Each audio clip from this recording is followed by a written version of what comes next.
In 1982, the entire population of St. Catherine's Home for Children vanished overnight. 127 children, 18 staff members, gone without explanation. No bodies were found, no ransom demands, no signs of struggle. The official report claimed they were relocated for safety reasons during a gas leak emergency, but no records existed of where they went. For 30 years, the abandoned building sat empty, its windows boarded, its secrets buried behind crumbling brick and silence. Then, in 2012, an urban explorer broke through a false wall in the basement and found something that made him call police immediately. A hidden room filled with medical restraints, falsified psychiatric records, and documents so chilling they shocked even seasoned investigators. What they discovered forced police to reopen a case buried for 30 years and uncover a conspiracy that turned innocent children into ghosts. Deputy Sheriff Sarah Manning was 3 cups of coffee deep into her Tuesday morning when the kid walked through the station doors, backpack slung over one shoulder, dirt under his fingernails, and the kind of nervous energy that screamed trouble.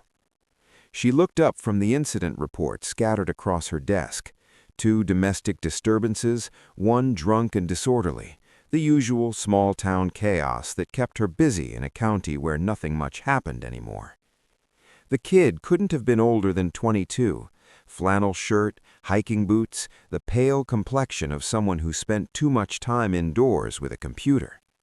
He stood at the front counter, shifting his weight from foot to foot, while Sergeant Miller finished a phone call about a missing stop sign. "Help ya?" Miller finally asked, hanging up the receiver with more force than necessary. The kid cleared his throat. "Look, I don't want any trouble, but I was exploring this abandoned place last night, and I found something I think you guys should know about." Sarah's pen stopped moving across the page. Urban explorers weren't uncommon around here. The county was littered with abandoned factories, closed schools, empty houses that drew kids with cameras and too much time on their hands. Most of the time, they were harmless. Most of the time. "What kind of something?" Miller asked, his tone already shifting to that particular blend of skepticism and irritation he reserved for walk-ins who wasted his time. The kid reached into his backpack and pulled out a manila folder thick with papers. "I was at the old St. Catherine's place, you know, the orphanage that's been empty forever." Sarah felt something cold settle in her stomach. St. Catherine's. She hadn't heard that name spoken aloud in years. "Place is off limits," Miller said. "Posted signs everywhere. You could get charged with trespassing." I know. That's why I said I don't want trouble." The kid's hands shook slightly as he opened the folder. "But there's this hidden room in the basement behind a fake wall, and there's stuff in there I think something really bad happened there." He spread photographs across the counter. Polaroids taken with flash, showing a cramped concrete room, metal bed frames with leather restraints still attached, filing cabinets, stacks of yellow documents. Sarah stood up so fast her chair rolled backward into the wall. She moved to the counter, her boots clicking against the linoleum, and stared down at the images. The room looked like something from a nightmare or a psychiatric ward from 50 years ago. "Where exactly did you find this?" she asked, her voice steadier than she felt. The kid, he'd introduced himself as Tyler something, she thought, pointed to one of the photos. "Basement level, east wing. There's this wall that looks normal, but when I was taking pictures, I noticed the mortar was different, newer. So I pried at it with my crowbar and found this space behind it." He pulled out another photo. This one showed the wall itself, or what was left of it. Chunks of concrete and brick scattered across the floor, revealing a dark opening beyond. "How big is the room?" Sarah asked. "Maybe 12 by 15 feet? Not huge, but it's packed with stuff." Tyler flipped through more photos, medical files, treatment logs, and some of the names on these documents. He trailed off, swallowing hard. Miller leaned over Sarah's shoulder. Names of what? Kids, really young kids, and the stuff they were supposedly being treated for. Tyler's face had gone pale. Normal kids don't get treatment like this, not unless something's really wrong with the system. Sarah studied the photos more carefully. In one image, she could make out part of a document header. Patient Transfer Authorization, St. Catherine's Psychiatric Evaluation Unit. Her blood went cold. Psychiatric Evaluation Unit. St. Catherine's had been an orphanage, a regular children's home. She'd grown up hearing stories about it from older residents who remembered when it was still operating. "Did you take any of the actual documents?" she asked. Tyler nodded, reaching back into the folder. "Just a few. I didn't want to disturb too much, but these seemed important." He handed her 3 pages, photocopied on what looked like an ancient machine. The paper was brittle, the text faded but readable. The first was a medical evaluation form dated March 15, 1981. Patient name, Sarah Michelle Garrett, age 7. Diagnosis, severe developmental delays, aggressive behavioral patterns, recommended for immediate psychiatric intervention. But handwritten in the margin in different ink, someone had scrolled, "Normal development, healthy child, transfer for bed space." Sarah read it twice, her mouth going dry. The second document was a transfer order. 23 children, ages 5 to 12, moved from general population to specialized care facility in February 1982, just months before the reported gas leak evacuation. The third made her hands shake. It was a list, names, ages, and notations. 47 children total, each marked with either transferred or processed. Next to the processed entries, someone had written dates and what looked like disposal codes. At the bottom of the page, in the same handwriting that had noted Sarah Garrett's true condition, "God forgive us, these babies never deserved this." Miller was reading over Sarah's shoulder, his breathing audibly shallow. "Jesus Christ," he whispered. Sarah looked up at Tyler, who was watching them with the expression of someone who'd stumbled into a horror movie and couldn't find the exit. "You said there were more documents in that room?" He nodded. "Boxes of them, file cabinets full," and he hesitated, then pulled out one final photo. This one showed a corner of the hidden room where someone had carved words into the concrete wall. The flash had caught them clearly. "They told us we were sick. We weren't sick. Help us." Below that, in smaller letters, dozens of children's names scratched into the stone. Children's names, first names only, but carved deep, like whoever did it had all the time in the world and nothing left to lose. Sarah stared at the photo until the names blurred together. Her chest felt tight, like someone had wrapped bands around her ribs and was slowly tightening them. "I'm going out there," she said, the words coming out before she'd fully decided to say them. Miller frowned. "Sarah, what's got into you? I've never seen you react like this to a case." Sarah was already reaching for her jacket, her service weapon, her keys. The photos of that carved wall kept flashing in her mind. All those names, all those children.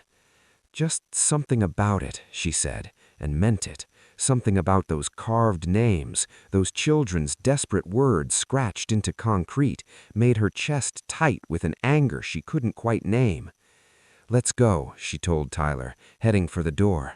Behind her, Miller called out something about protocol and jurisdictional authority, but Sarah was already pushing through the station's front doors into the gray October morning. She had a room full of secrets to examine, and for reasons she couldn't explain, this felt personal in a way that scared her. The drive to St. Catherine's took 20 minutes through winding county roads that Sarah had traveled countless times but never really noticed. Today, every mile marker felt like a countdown to something she wasn't sure she was ready to face. Tyler sat in the passenger seat of her patrol car, nervously picking at the corner of his photo folder. He'd been quiet since they left the station, occasionally giving directions, but otherwise lost in whatever thoughts had driven him to break into an abandoned building in the first place. "Do you do this often? Urban exploring?" Tyler shrugged. "Sometimes. It's like, I don't know, these places have stories, you know? And once they're torn down, those stories disappear forever." Sarah nodded, though she wasn't sure she agreed. Some stories were probably better left buried. The orphanage appeared through the tree line like something from a Gothic novel. 3 stories of red brick and broken windows, ivy crawling up the walls like fingers trying to pull the building back into the earth. A chain-link fence surrounded the property, sagging in places where kids had cut through it over the years. Sarah parked at the gate and got out, her breath visible in the October air. The place felt wrong in a way that had nothing to do with its abandonment. Even from the parking area, she could sense the weight of whatever had happened here. "Gate's been cut," Tyler said, pointing to a section where the chain link had been peeled back. "That's how I got in last night." They squeezed through the opening and walked up the cracked driveway. Dead leaves crunched under their feet, the Shelving units filled with glass bottles and medical equipment that looked like it belonged in a laboratory, not an orphanage. "Jesus," Sarah whispered. "I know, and that's not even the worst part." Tyler squeezed through the opening first, then helped Sarah through. Inside, the smell was even stronger, rust and chemicals, and something underneath that made her stomach turn. Tyler directed her flashlight beam toward the far corner, where the carved message was clearly visible in the concrete. "They told us we were sick. We weren't sick. Help us." Below it, scratched in smaller letters, were the names. Sarah counted at least 30 before she had to look away.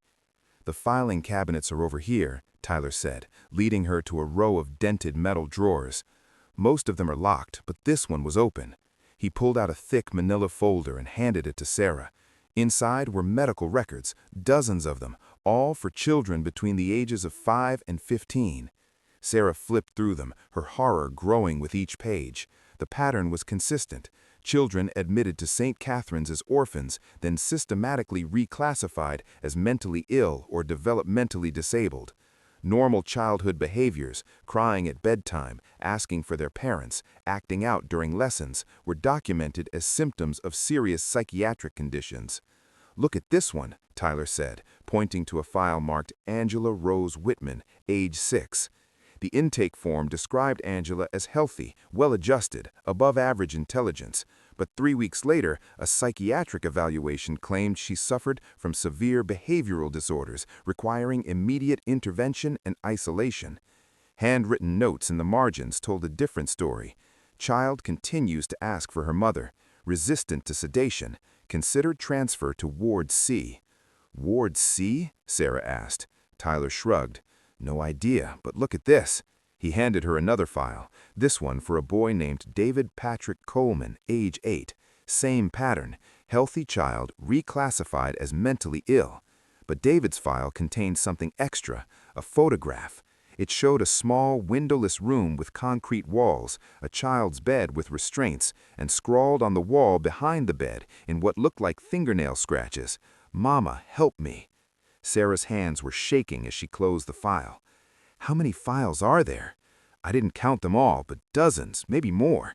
And Sarah," Tyler's voice trailed off. "What? Some of these kids, according to their files, they were transferred to other facilities, but there's no record of where. And some of them," he pulled out another folder, this one thicker than the rest, "some of them are marked as deceased, but the death certificates don't match up with the medical records." Sarah opened the folder Tyler handed her. Inside were death certificates for 7 children, all signed by the same doctor, Dr. Marcus Thornfield. But the causes of death were vague: respiratory failure, cardiac complications, systemic infection. What chilled Sarah to the bone were the handwritten notes attached to each certificate. Disposal completed, no family notification required. "These children," Sarah said, her voice barely above a whisper, "they weren't sick, they were murdered." Tyler nodded grimly, "And then they covered it up, made it look like natural deaths, or transferred them to places that don't exist." Sarah's radio crackled to life, making them both jump. Miller's voice echoed in the small space. "Manning, you copy? County supervisor's been asking about your location." Sarah keyed the mic. "I'm following up on that report from this morning. I'll be back at the station within the hour." "Copy that. Everything okay out there?" Sarah looked around the hidden room at the restraints, the files, the desperate message carved into the wall, and felt something fundamental shift inside her chest. "Everything's fine," she lied, "just documenting some evidence." She clicked off the radio and turned back to Tyler. "I need you to show me everything, every file, every document, every piece of evidence in this room, and then we're going to figure out who was responsible for this." Tyler nodded. "There's more, a lot more. But Sarah," he looked at her with an expression that was part fear, part determination. "Some of these files, they mentioned a maternity ward, babies being born here, then transferred or processed. Are you sure you want to see all of it?" Sarah's chest tightened. A maternity ward at an orphanage, babies being processed like paperwork? "Show me everything," she said, because somewhere in this room full of horrors, she had a feeling she was going to find answers to questions she'd never known she needed to ask, and maybe finally, the truth about what had really happened at St. Catherine's in those final days before everyone disappeared. The maternity files were kept in a separate section of the filing cabinets, organized by year and marked with a red stripe that someone had painted across the drawer fronts. Tyler had to force the lock with a screwdriver he'd brought in his backpack, the metal screeching in protest before finally giving way. "These drawers were locked separately," he said, pulling out the first folder, "like someone wanted to make extra sure nobody found them." Sarah's flashlight illuminated the contents as Tyler spread them across one of the metal bed frames. Unlike the other medical records, these files were meticulously organized, with photographs attached to each document and detailed notes written in the same precise handwriting. The first file made Sarah's stomach drop. "Live birth record, February 15, 1982, patient M47. The photograph showed a woman in her early 20s lying on a hospital bed, exhausted but smiling as she held a newborn baby. In the corner of the photo, someone had written, "Healthy male, 6 pounds 4 ounces, normal development." But the medical notes told a different story. "Infant shows signs of severe developmental delays, recommended for immediate psychiatric evaluation and transfer to specialized care facility." Attached to the file was a death certificate dated February 18, 1982, 3 days after birth. Cause of death, congenital heart defect, respiratory failure. "They're saying the baby died," Sarah said, running her finger along the typed text. "But look at this." She pointed to a handwritten note attached to the back of the death certificate. "TRF completed. Subject relocated to Facility 7. Mother informed of death as planned." "Facility 7? Tyler leaned closer. "What the hell is Facility 7? Sarah flipped through more files, finding the same pattern repeated again and again. Women giving birth at St. Catherine's, healthy babies being declared sick or dead, then secretly transferred to unknown locations. In every case, the mothers were told their children had died. "Jesus Christ," she whispered, opening another file. "They weren't just taking the orphans, they were stealing newborns." The photographs were the worst part, page after page of women holding babies they would never see again, their faces full of love and hope, completely unaware that their children were already marked for processing. "Here," Tyler said, pulling out a larger folder marked Maternity Operation Summary 1981 to 1982. "This one's different." Inside was a typewritten report, professional and clinical in its language, that outlined what could only be described as a systematic operation to harvest infants from unwed mothers. Sarah read aloud. "Subject pool consists primarily of unmarried females aged 16 to 25 with no family support systems. Subjects are housed in the maternity wing during pregnancy and provided with basic medical care. Upon delivery, healthy infants are evaluated for placement in approved facilities, while mothers are informed of complications resulting in infant mortality." "Approved facilities," Tyler repeated. "They had a whole network of places to send these kids." Sarah continued reading. "Cooperation from medical staff has been exemplary. Dr. Thornfield continues to provide necessary documentation, while Nurse Morrison handles maternal counseling and grief support. Administrative oversight provided by Director Walsh ensures complete operational security." "Walsh," Sarah said, the name triggering something in her memory. "Why does that sound familiar?" She flipped to the next page and found her answer. At the bottom was a signature. "Margaret Walsh, Director of Operations, St. Catherine's Home for Children." "Margaret Walsh," Sarah repeated. "I know that name. She still lives here in town. She runs the food bank at the Methodist Church." Tyler stared. The woman who was stealing babies is still alive and she's running a food bank? Sarah's mind was racing. Margaret Walsh, a kind-faced woman in her 70s who organized charity drives and volunteered at community events. Sarah probably spoken to her dozens of times over the years, never knowing she was talking to someone who had orchestrated the theft of infants. "We need to keep looking," Sarah said, forcing herself to focus on the files. If Walsh is still alive, then there might be others, people who know what happened to these children. They worked through the files methodically, documenting each case, taking photographs of the most damning evidence. The scope of the operation became clearer with each folder. Over a period of 15 months, 43 babies had been born at St. Catherine's maternity ward. According to official records, 37 of them had died from various complications, but the handwritten notes revealed the truth. 37 healthy infants had been declared dead and secretly transferred to facilities throughout the region. "They were selling them," Sarah said, her voice hollow. "They were selling babies to psychiatric institutions for experiments." Tyler's face had gone pale, and the mothers never knew. They thought their babies were dead. Sarah felt something break loose in her chest, a cold, sharp anger that she'd never experienced before. These weren't just statistics or case files. These were real children, real mothers, real families destroyed by greed and institutional power. Her radio crackled again. This time it was a different voice. "Dispatch, any unit in the area of St. Catherine's Road? We've got a call about suspicious activity at the old orphanage. Caller reports seeing flashlights in the basement area." Sarah and Tyler looked at each other. "Someone's watching us," Tyler whispered. Sarah keyed the mic. Missed before. Newer scratches, smaller and more deliberate numbers. Someone had carved a series of numbers below the names: F747, F748, F749. "Tyler, look at this," she called out. He joined her at the wall, studying the numbers. "Those look like file codes. F7, Facility 7, maybe? But look at the carving style. These are different from the names. Newer, like someone came back and added them later." Sarah ran her finger along the carved numbers, feeling the rough edges where someone had worked patiently to leave this message. At the bottom of the list, in letters barely visible, were 2 words: "Find us." "Someone survived," she whispered. "Someone who was taken from here came back and left this message." Tyler was photographing the numbers when they heard it, the distant sound of a door closing somewhere in the building above them. They both froze.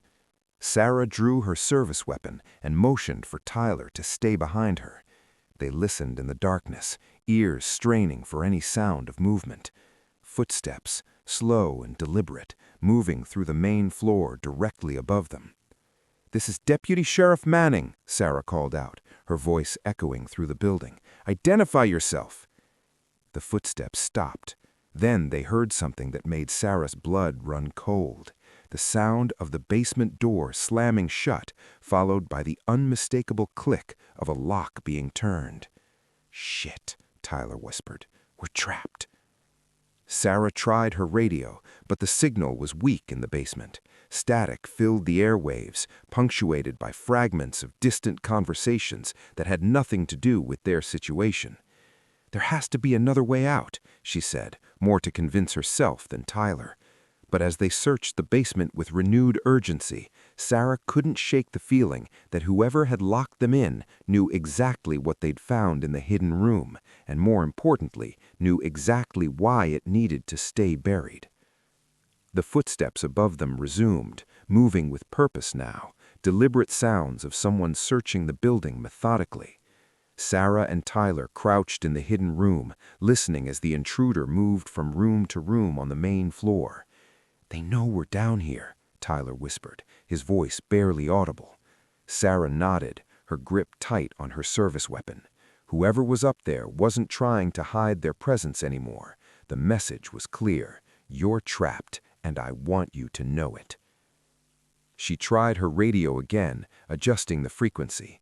This time she got through to dispatch, though the signal crackled with static. "Dispatch, this is Manning at St. Catherine's. I need immediate backup. We have an intruder on the premises, and the basement exit has been compromised." Copy that, Manning. Units are en route. ETA 8 minutes. 8 minutes. Sarah looked around the small room, calculating their options. The hole in the wall was their only way in or out of the hidden space. If someone came down here, they'd be sitting ducks. The footsteps above stopped directly over their location. Then they heard a new sound, metal scraping against concrete. Someone was dragging something heavy across the floor. "What are they doing?" Tyler asked. Sarah's stomach dropped as she realized what she was hearing. They're barricading the basement entrance, piling furniture against the door. The scraping sounds continued for several minutes, accompanied by heavy thuds as objects were stacked against what was probably their only way out. Whoever was up there was methodical, taking their time to ensure Sarah and Tyler wouldn't be leaving anytime soon. When the sounds finally stopped, the silence was somehow worse than the footsteps had been. Sarah's radio crackled. "Manning, this is Sergeant Miller. We're on scene, but the building appears to be empty. No vehicles in the parking area. You copy?" Sarah keyed the mic. "Miller, we're trapped in the basement. Someone barricaded the door from the inside. They may still be in the building." "Copy. We're coming in." But as the minutes ticked by, Sarah began to worry. The basement was a maze of rooms and corridors. Even if backup got through the barricaded door, finding the hidden room would be nearly impossible without Tyler's guidance. "We need to assume we're on our own," Tyler told her. "Is there any other way out of this basement?" Tyler shook his head. "I only explored part of it last night, but this building is old. There might be utility tunnels or service entrances I didn't see." They squeezed back through the hole in the wall and began searching the basement systematically. Sarah's flashlight revealed a warren of storage rooms, each filled with the detritus of the orphanage's operation: broken furniture, moldering books, boxes of documents too damaged to read. In what appeared to be an old laundry room, Tyler found something promising: a heavy metal grate set into the floor. "Storm drain, maybe?" he suggested, pulling at the rusted metal. Sarah helped him lift the grate, revealing a concrete tunnel barely wide enough for a person to crawl through. The air wafting up from below smelled of stagnant water and decay, but it was moving air, which meant the tunnel led somewhere. "I'll go first," Sarah said, holstering her weapon and pulling out her flashlight. The tunnel was a nightmare of spider webs and standing water, but it ran roughly parallel to the building's foundation. Sarah crawled forward on her hands and knees, Tyler close behind her, both of them trying not to think about what might be living in the stagnant pools they were crawling through. After what felt like an eternity, but was probably only 5 minutes, Sarah saw light ahead. Not electric light, but the gray glow of an overcast day filtering through another grate. This exit brought them up behind the building, near what had once been a playground. Sarah helped Tyler out of the tunnel, and they both stood there for a moment, breathing fresh air and trying to wipe the worst of the muck from their clothes. "Manning!" Sergeant Miller's voice carried across the grounds. "Where the hell are you?" Sarah waved her arms until she spotted Miller and 2 other deputies near the entrance. They jogged over, and Sarah quickly explained what they'd found in the hidden room. Miller's expression grew darker with each detail. "You're telling me there's evidence of systematic child abuse hidden in that basement, and someone tried to trap you down there?" "More than abuse," Sarah said. "Murder and theft of newborns." "This goes back 30 years, Miller said. "We're talking about a conspiracy that involved the orphanage administration, medical staff, and God knows who else." "The person who trapped us," Tyler added. "They knew exactly what we were looking for. This wasn't random." Miller nodded grimly. "We found the barricade. Took us 20 minutes to clear it. Whoever did it used heavy furniture, desks, filing cabinets, stuff that would take multiple people to move." "Multiple people?" Sarah's chest tightened. "So we're dealing with not one person trying to cover this up. There's a network." "That's what it looks like. And, Sarah," Miller's expression was troubled, "we need to talk about jurisdiction here. Evidence of crimes this old, this extensive, the state police are going to want to take over." Sarah shook her head. "Not yet. Give me 24 hours to document everything properly. Once the state police get involved, this becomes a media circus. If there are people still alive who were involved in this, they'll disappear the moment this hits the news." Miller considered this. "What are you thinking?" "I'm thinking we pay a visit to Margaret Walsh. She signed off on those maternity operations. If anyone knows where those children were sent, it's her." "You want to interview a 70-something woman based on documents you found in an abandoned building without backup from the state police?" "I want to ask her some questions before she has time to lawyer up or disappear," Sarah said firmly. "Walsh is the thread that unravels this whole thing, but only if we get to her before word spreads that we found the hidden room." Tyler looked between them. "What about the files, all that evidence?" "We secure the scene and document everything," Miller said, "but quietly. No media, no official statements until we know what we're dealing with." Sarah nodded. "And we find out who was in that building today. Someone with access, someone who knew we were getting close to the truth." As they walked back toward the patrol cars, Sarah found herself thinking about the numbers carved on the wall. "Find us," someone had written. Facility 7 was still out there somewhere, and if the person who carved those numbers was right, some of the children might still be alive. But first, they needed to have a conversation with Margaret Walsh, and Sarah had a feeling that conversation was going to change everything. Margaret Walsh's house sat on a quiet street lined with maple trees, their autumn leaves scattered across a lawn that looked like it belonged in a magazine. The white clapboard siding was freshly painted, the flower beds meticulously maintained, and a wooden sign by the front door read, "Bless this home," in cheerful script. Sarah sat in her patrol car for a moment, studying the house through her windshield. It was hard to reconcile this picture of suburban normalcy with the woman who systematically stolen babies and falsified death certificates 30 years ago. "You sure you want to do this alone?" Miller had asked back at the station. "Walsh might lawyer up the second she sees a badge." But Sarah had insisted on coming by herself. A single deputy asking friendly questions was less threatening than a formal interview at the station. She needed Walsh to feel comfortable, to let her guard down. Sarah walked up the brick pathway and rang the doorbell. Chimes echoed inside the house, followed by the sound of footsteps and a dog barking. The woman who opened the door was exactly as Sarah remembered. Silver hair pulled back in a neat bun, kind eyes behind wire-rimmed glasses. Active maternity program right up until the closure. Medical records? Walsh's eyes sharpened just slightly. Where did you find old medical records, dear? The building isn't as empty as everyone thought, Sarah said carefully. We discovered some files that had been overlooked. Walsh was quiet for a long moment, her fingers wrapped around her teacup. When she spoke again, her voice had lost some of its warmth. Those records should have been destroyed years ago. Patient confidentiality, you understand?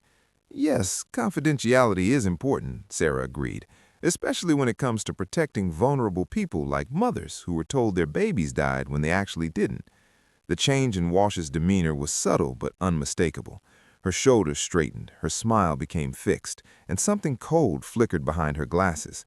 I'm not sure what you think you found, Deputy, but I can assure you that every death at St. Catherine's was properly documented and reported to the appropriate authorities. I'm sure it was documented, Sarah said, very thoroughly documented. The question is whether the documentation was accurate. Walsh stood up abruptly. I think perhaps you should speak with my attorney before we continue this conversation. Of course, that's your right, Sarah said, remaining seated. But Mrs. Walsh, before I go, do you know what happened to Facility 7? The color drained from Walsh's face. She stood frozen for a moment, her hand gripping the back of her chair. I don't know what you're talking about, she said, but her voice was barely a whisper. Facility 7, where the healthy babies were sent, where they're probably still being held 30 years later. Walsh's composure cracked completely. She sat back down heavily, her hand shaking as she reached for her teacup. You don't understand, she said. You don't understand what it was like back then. Unwed mothers, babies no one wanted. We were helping them, giving those children opportunities they never would have had. By stealing them, by telling their mothers they were dead, by placing them in homes that could provide proper care. Walsh snapped, her grandmother mask finally slipping. Do you have any idea what happens to children born to teenage mothers with no support systems? They end up back in institutions anyway. We were simply streamlining the process. Sarah felt sick. Streamlining the process. That's what you call stealing babies? We saved those children, Walsh said fiercely. Every single one of them. They were given to families who could provide for them, educate them, love them properly. Families or research facilities? Because the files I found suggest those babies were sold to psychiatric institutions for experimental programs. Walsh's face went white again. That's not... Some children required specialized care. Yes, but where is Facility 7, Mrs. Walsh? I can't tell you that. Can't or won't? Walsh stood up again, her hands clenched at her sides. This conversation is over, Deputy Manning. I want you to leave my house immediately. Sarah rose slowly, tucking her notebook away. I'll be back, Mrs. Walsh, with a warrant and a lot more questions. And when I find Facility 7, I'm going to find out what happened to every single child you stole. You're making a terrible mistake, Walsh said, following Sarah to the door. Some things are better left buried. Not these things, Sarah said. Not when there are people still out there who were taken from their mothers as babies. As Sarah walked back to her patrol car, she heard Walsh's front door slam behind her. Through the living room window, she could see Walsh on the phone, speaking rapidly to someone. Sarah sat in her car and called Miller. She knows about Facility 7, she said when he answered, and she's scared. We need to move fast. She's making calls right now. What's your next move? Sarah looked back at the house, where Walsh was still visible through the window, gesticulating as she spoke. I'm going to find Dr. Thornfield. He signed all those death certificates. If Walsh won't talk, maybe he will. Sarah, be careful. If Walsh is making calls, that means there are still people out there who know about this conspiracy, people who might not want it exposed. I know, Sarah said, starting her engine. But Miller, we're close. I can feel it. And somewhere out there, people who were stolen as babies are still waiting to be found. As Sarah walked back from Walsh's house, her mind was racing. Walsh had confirmed that Facility 7 existed, had confirmed that babies were taken and given to families, though Sarah suspected those families weren't the loving homes Walsh claimed they were.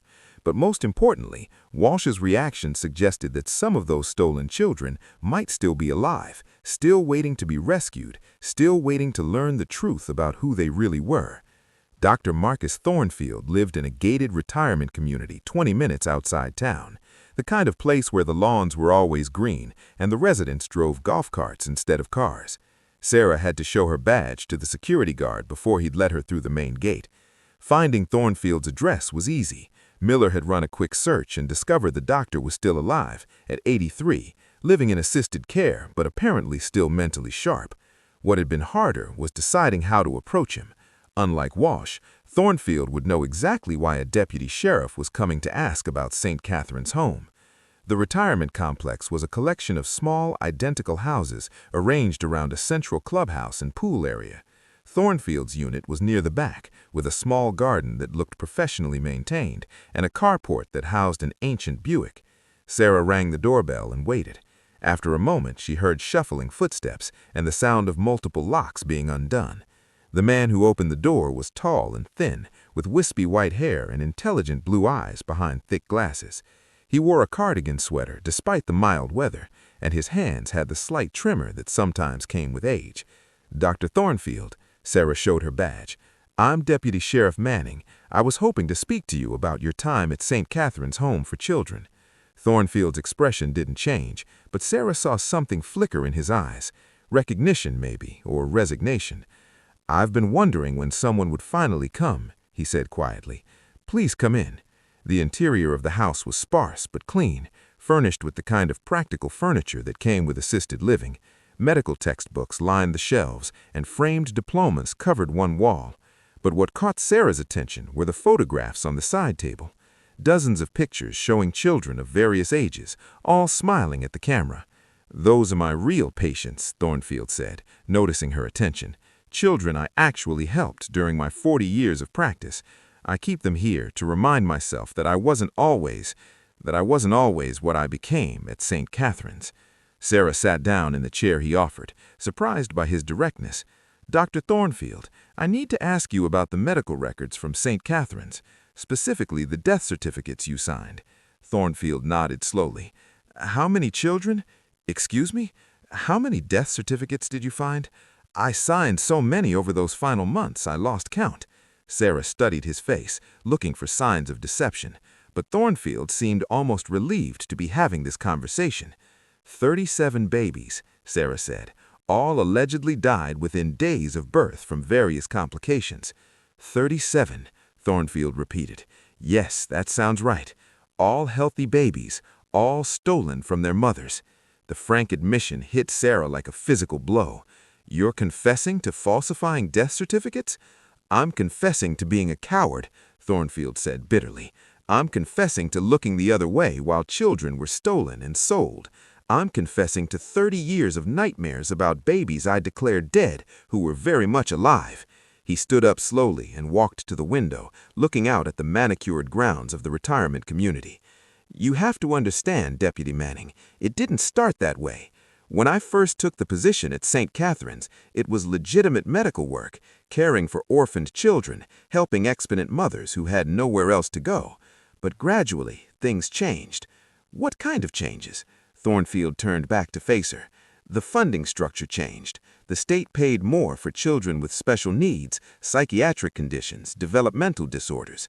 At first, it was just a matter of creative diagnosis, labeling difficult children as emotionally disturbed to secure additional resources. But it escalated. Margaret Walsh brought in new connections, people who were willing to pay significant money for specific types of children, research facilities that needed subjects, private institutions that specialized in experimental treatments. Sarah felt her stomach turn. You're talking about selling children to be used as test subjects? I tried to tell myself we were helping them, Thornfield said, his voice barely audible, that these facilities would provide care that the children couldn't get elsewhere. But I knew, deep down, I knew what was really happening. Why didn't you stop it? Thornfield laughed bitterly. Do you know what happens to a doctor who reports institutional abuse, especially when that institution has connections to state agencies and church organizations? My medical license would have been revoked, my career would have been over, and the children, they would have disappeared anyway because there were other doctors willing to sign the papers. Sarah leaned forward. Dr. Thornfield, where is Facility 7? The old man's face went white. How do you know about Facility 7? I found references to it in the files, children being transferred. Where is it? Thornfield was quiet for a long moment, his hands shaking more noticeably now. It's not a place, he said finally. It's a program, a research initiative run by a consortium of psychiatric institutions and private medical companies. Children sent to Facility 7 were distributed among various locations, depending on their usefulness. Usefulness for what? Psychological research, drug trials, behavior modification experiments. Thornfield's voice was getting smaller with each word. They wanted children who had no families, no one who would ask questions. Orphans and babies whose mothers believed they were dead were perfect subjects. Sarah felt like she might vomit. Are you telling me that healthy babies were stolen from their mothers and used in medical experiments? Some were. Others were placed in controlled environments designed to study the effects of isolation, institutionalization, sensory deprivation. Thornfield sat down heavily. The research was funded by government agencies